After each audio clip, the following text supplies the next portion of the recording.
யாரெல்லாம் இதுக்கு காரணமா இருந்தானோ அவனை எல்லாத்தையும் அந்த இடத்த விட்டு நான் தூக்கிடுறேன் அப்படின்னு சொல்லி உத்தரவு கொடுத்துருந்தேன். என்னாச்சு?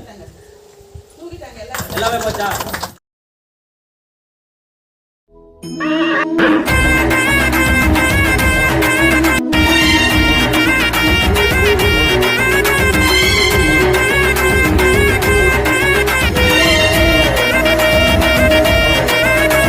கருத செங்காட்டுப்பட்டி செங்காட்டுப்பட்டி செங்காட்டுப்பட்டி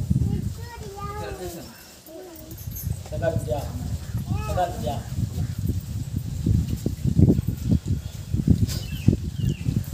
இதில் நான் வேலை போட்டு கொடுத்தேன். இதுதான் இன்ஜினியர்.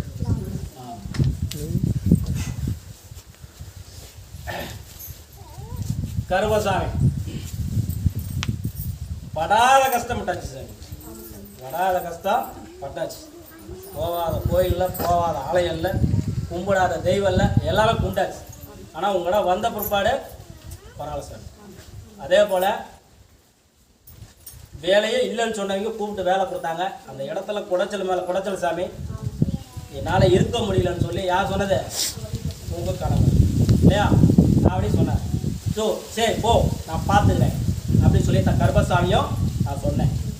அதே போல் சாமி ஒரு 4-5 பேர் அந்த இடத்துல குடைச்சல் சாமி, வேலை செய்கிற இடத்துல குடைச்சல், என்னால் வந்து இருக்க முடியல, ஒன்று இது பண்ணுங்க, இல்லைனா என்னை மாற்றி விட்டு வேறு இடத்துக்கு மாற்றி விடுங்க சாமி, என்னால் ஒன்றும் பண்ண முடியல சாமி அப்படின்னா. இல்லை நீ அதே இடத்துல இரு, பேசிக்கலாம்னு சொன்னேன். ஆனால் வந்து என்ன சொன்னாலும் அந்த இடத்துல இருந்து மாற்றலை, இருந்தாலும் என்னால் இருக்க முடியல சாமி. யார் சொன்னது? உங்கள் கணவர். அப்படி இருக்கும்போது எனக்கு மனசு திருப்தியாவில் எல்லாமே நடந்து கொடுத்துருக்கு சாமி, இல்லைன்னு சொல்லலை. இருந்தாலும் நான் வெளியில் வந்து இன்னொரு கம்பெனியில் இது பண்ணுறாங்க, எனக்கு அங்கே அமைச்சு கொடு சாமி அப்படின்னு சொல்லி கேள்வி இல்லையா? சரி, நானும் அந்த கம்பெனிக்கு அமுச்சு விட்றேன், நில கடைக்கு வச்சு அமுச்சு விட்றேன். அதே போல் என்று வந்து இந்த கம்பெனியில் உன்னை மதிக்காமல் இது பண்ணி உன்னை வெளியே அமுச்சு விட்றாங்களோ, வெளியே அமுச்சு விட்றாங்களோ, யாரெல்லாம் இதுக்கு காரணமாக இருந்தானோ அவனை எல்லாத்தையும் அந்த இடத்த விட்டு நான் தூக்கிடுறேன் அப்படின்னு சொல்லி உத்தரவு கொடுத்துருந்தேன். என்னாச்சு? எல்லாமே போச்சா?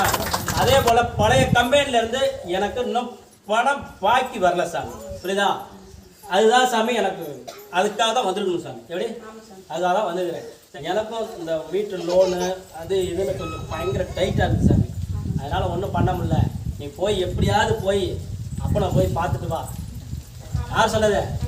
ஆமாம், உங்கள் கணவர். எப்படியாவது போய் என் அப்பனை போய் பார்த்துட்டு வா. என் அப்பனை பார்க்காம ஒன்றும் வேலைக்கு ஆகலை, இந்த சம்பளம் வருமா வராதான்னு தெரில, நீ போய் கேட்டுட்டு வா அப்படின்னு சொல்லி சொன்னாரா? சரி, இப்போ நான் என்ன பண்ணணும்? சரி, வேற எதெல்லாம் மாற்றிட்டாங்களா? காட்டு பக்கம் அனுப்பிச்சு விட்டாங்களா? சரி, இப்போ எங்கே நான் அனுப்பி வர வைக்கிட்டேன்? அங்கேயே வர வச்சு கொடுத்தா போதும் இல்லையா? சரி, நான் இன்று நைட்டு போய் கிளம்பி இந்த 3 பொழுதுக்குள்ளே பழைய இடத்துக்கே வர வச்சு ஒர்க் பண்ண கொடுத்தா போதும்ல? அதே போல் இன்னும் ஒரு 12 நாளில் அந்த பணம் வந்து போட்டு கொடுத்துறேன். இதையே அமைச்சு கொடுத்துறேன், நான் பார்த்துறேன். இந்த கருப்பு ஆபத்துக்கு துணையா இருப்பான், உன்னை கைவிட மாட்டான்.